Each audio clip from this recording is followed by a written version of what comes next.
UCC चर्चा में है, लेकिन यूसीसी के साथ एक और नाम चर्चा में आ गया है। नाम है शाहबानो का। आपने भी कई बार खबरों में इसको सुना होगा। बहुत से लोग इस घटनाक्रम के बारे में जानते भी होंगे, लेकिन एक बार फिर शाहबानो की क्यों याद आई है, और वो भी तब जबकि समान नागरिक संहिता को लेकर पूरे देश में बहस चल रही है। ऐसे में शाहबानो का चर्चा में आना एक बार फिर आपकी जिज्ञासा को बढ़ा सकता है। मैं आपको बताता हूँ क्या है पूरा मामला। क्या 3 तलाक की पीड़िता शाहबानो मामले से निकली थी यूसीसी की राह? क्या शाहबानो मामले से शुरू हुई थी यूनिफॉर्म सिविल कोड पर बहस? आइए आज हम आपको बताते हैं शाहबानो के 20 रुपयों ने कैसे खोल दिया था यूसीसी की बहस का रास्ता। दरअसल लोकसभा चुनाव नजदीक आते ही समान नागरिक संहिता का मुद्दा फिर से गर्मा गया है। प्रधानमंत्री नरेंद्र मोदी की तरफ से खुले मंच से इसकी वकालत करने के बाद हर तरफ सिर्फ यूनिफॉर्म सिविल कोड की ही चर्चा है। विपक्षी दलों ने भी इसे लेकर सवाल उठाने शुरू कर दिए हैं। लोकसभा चुनाव से पहले समान नागरिक संहिता को लेकर सियासी बयानबाजी तेज हो गई है। कोनराड संगमा, जिन पर मैंने एक डिटेल रिपोर्ट आपको दिखाई इससे पहले, उन्होंने जिस तरीके से विरोध किया, एनडीए का वो हिस्सा हैं, सहयोगी पार्टी है मेघालय में, इसके बावजूद जब वो विरोध कर रहे हैं तो एक और नई बहस को जन्म मिल गया है। कई दशकों से यूनिफॉर्म सिविल कोड को लेकर बहस चल रही है, कोई नई बात नहीं है। सुप्रीम कोर्ट भी कुछ मामलों में इसका जिक्र कर चुका है, लेकिन क्या आपको पता है कि यूनिफॉर्म सिविल कोड कब और कैसे पहली बार सुर्खियों में आया था? इतना ही नहीं, यूसीसी का शाहबानो केस से भी गहरा ताल्लुक है, जिसमें मुस्लिम पर्सनल लॉ को दरकिनार करते हुए हाईकोर्ट और उसके बाद सुप्रीम कोर्ट ने फैसला सुनाया था। राजनीतिक जानकारों का कहना है कि देश में समान नागरिक संहिता को लेकर सुप्रीम कोर्ट की बहुत पहले से ही मौन सहमति रही है। शाहबानो मामला और उसके बाद कई अन्य मामलों में सुप्रीम कोर्ट इसकी जरूरत पर बल दे चुका है। इससे समान नागरिक संहिता लाने में केंद्र सरकार के पास कोई कानूनी अड़चन नहीं है। मुस्लिम महिलाओं के भरण पोषण से संबंधित 1985 के चर्चित शाहबानो मामले में सुप्रीम कोर्ट ने कहा था, यह अफसोस की बात है कि संविधान का अनुच्छेद 44 डेड लेटर बना हुआ है। तब कोर्ट ने यह भी कहा था कि समान नागरिक संहिता से परस्पर विरोधी विचारधारा वाले कानूनों के प्रति जबरन वफादारी को दूर करके राष्ट्रीय एकता को मदद मिलेगी। अनुच्छेद 44 कहता है कि देश में समान नागरिक संहिता होनी चाहिए। इसी तरह 1995 के सरला मुदगल मामले में द्विविवाह और विवाह के मामलों में व्यक्तिगत कानूनों के बीच संघर्ष से संबंधित मुद्दा था। सुप्रीम कोर्ट ने फिर से समान नागरिक संहिता की आवश्यकता बताई थी। तब कोर्ट ने पीएम से अनुच्छेद 44 पर नए सिरे से विचार करने और भारत में नागरिकों के लिए समान नागरिक संहिता के लिए प्रयास करने को कहा था और उठाए गए कदमों से न्यायालय को सूचित करने का अनुरोध किया था। सितंबर 2019 में एक और फैसले में सुप्रीम कोर्ट ने कहा था, संविधान निर्माताओं ने उम्मीद जताई थी कि अनुच्छेद 44 के मद्देनजर राज्य पूरे देश में समान नागरिक संहिता सुनिश्चित करेगा, लेकिन अब तक इस संबंध में कोई प्रयास नहीं किया गया।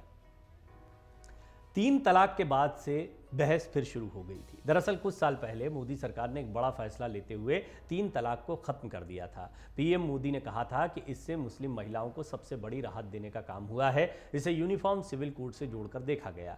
कहा गया कि सरकार की तरफ से यूसीसी की तरफ पहला बड़ा कदम बढ़ा दिया गया है। शाहबानो का मामला भी इसी ट्रिपल तलाक से जुड़ा हुआ था, जिसकी सुनवाई के दौरान बाद में समान नागरिक संहिता का जिक्र सुनने को मिला। आइए अब हम आपको बताते हैं यूसीसी पर चर्चा के बीच शाहबानो क्यों चर्चा में आई हैं। शाहबानो को दिया गया था 3 तलाक। सबसे पहले तो उनका पूरा घटनाक्रम जान लीजिए। शाहबानो का कम उम्र में साल 1932 में निकाह हुआ था। उनका निकाह इंदौर के एक वकील मोहम्मद अहमद खान से हुआ था। कुछ साल तक सब कुछ ठीक चलता रहा और दोनों के 5 बच्चे भी हुए, लेकिन निकाह के करीब 14 साल बाद अहमद खान ने दूसरा निकाह कर लिया। तब समझौते के तहत शाहबानो भी उनके साथ रहने लगी, लेकिन जब दोनों में खटपट शुरू हुई तो 1978 में अहमद खान ने शाहबानो को 3 बार ट्रिपल तलाक बोलकर तलाक दे दिया था और घर से बेदखल कर दिया था। तो अब खान ने शाहबानो से वादा किया कि वो गुजारा भत्ता के तौर पर हर महीने उसे 200 रुपये देगा, लेकिन कुछ ही महीनों बाद वो इससे मुकर गया। आइए अब हम आपको बताते हैं कैसे शुरू हुआ शाहबानो का केस। गुजारा भत्ता नहीं मिलने के बाद 62 साल की शाहबानो ने कोर्ट का दरवाजा खटखटाने का फैसला किया और यहीं से शाहबानो का चर्चित मामला शुरू हुआ। इंदौर की एक अदालत में मामला पहुंचा और शाहबानो ने गुजारा भत्ता के लिए 500 रुपये महीने की मांग की। पेशे से वकील अहमद खान ने कोर्ट में मुस्लिम पर्सनल लॉ का हवाला देकर कहा कि वो गुजारा भत्ता देने के लिए बाध्य नहीं है। कोर्ट ने इस दलील को तो खारिज कर दिया, लेकिन शाहबानो को महज 20 रुपये प्रति माह का गुजारा भत्ता देने का फैसला सुनाया, जो शाहबानो और उनके बच्चों के लिए काफ़ी कम रकम थी। इसके बाद मामला हाईकोर्ट पहुंचा पहुंच गया। शाहबानो ने इस फैसले को हाईकोर्ट में चुनौती दी। कुछ महीनों तक चली सुनवाई के बाद हाईकोर्ट ने भी 1980 में अपना फैसला सुनाया और गुजारा भत्ता की रकम को 20 रुपए से बढ़ाकर 179 रुपए प्रति माह कर दिया। इस फैसले से शाहबानो का पति अहमद खान खुश नहीं था, इसलिए उसने सुप्रीम कोर्ट में याचिका दायर कर दी। 4 साल सुनवाई के बाद सुप्रीम कोर्ट ने फैसला सुनाया। सुप्रीम कोर्ट में 1981 में यह मामला 2 जजों की बेंच के सामने आया था, लेकिन मामले की पेचीदगी को देखते हुए मामला 5 जजों की संविधान पीठ को सौंप दिया गया। सुप्रीम कोर्ट में मामला करीब 4 साल तक चलता रहा। इसलिए मैंने शुरुआत में कहा कि 1984 का मामला।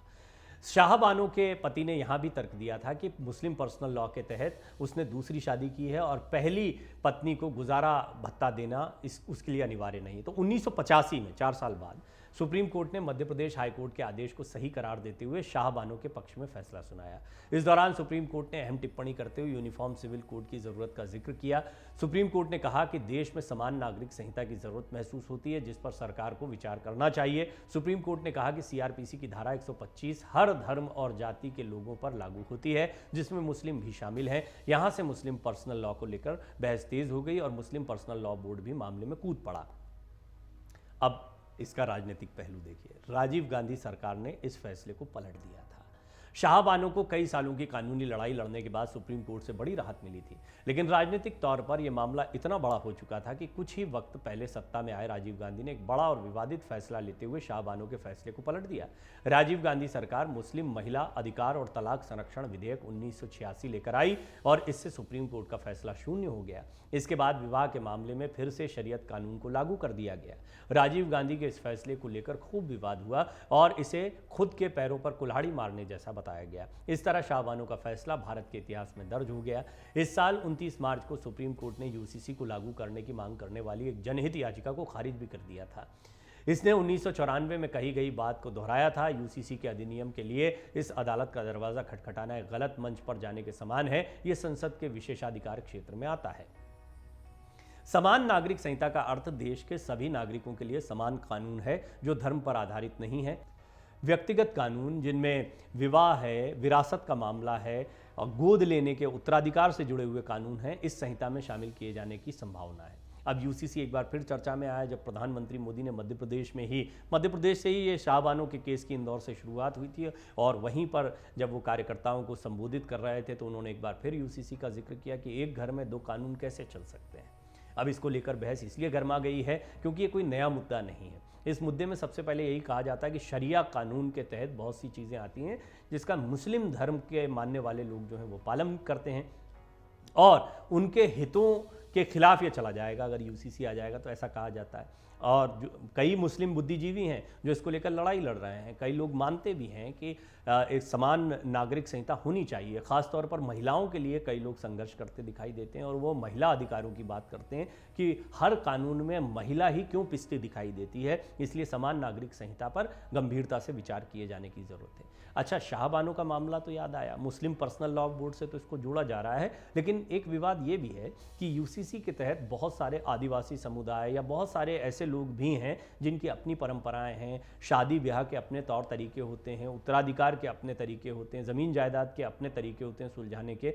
उनको क्या रखा जाएगा या उनकी जो परंपराएं चली जा रही हैं, बहुत सारे लोगों का मानना है कि जो नेटिव्स होते हैं या बहुत पुराने समय से लोग अपनी परंपराओं का पालन कर रहे हैं, उनके साथ छेड़छाड़ नहीं की जानी चाहिए। इसलिए ये बहस जो है वो गरमाई हुई है इस वक्त देश में। और एक बार फिर शाहबानो का ये क्लासिक एग्जाम्पल आप कह सकते हैं, पुराना मामला है जो फिर चर्चा में आ गया है। अमर उजाला अब आपके टीवी पर भी। अपने स्मार्ट टीवी पर YouTube पर सर्च करें अमर उजाला, चैनल सब्सक्राइब करें और देखें ताजा खबरें, वो भी HD क्वालिटी में। और हाँ, बेल आइकन दबाना ना भूलें ताकि हर खबर हो आपके घर। अमर उजाला, निष्पक्ष, निर्भीक, निरंतर।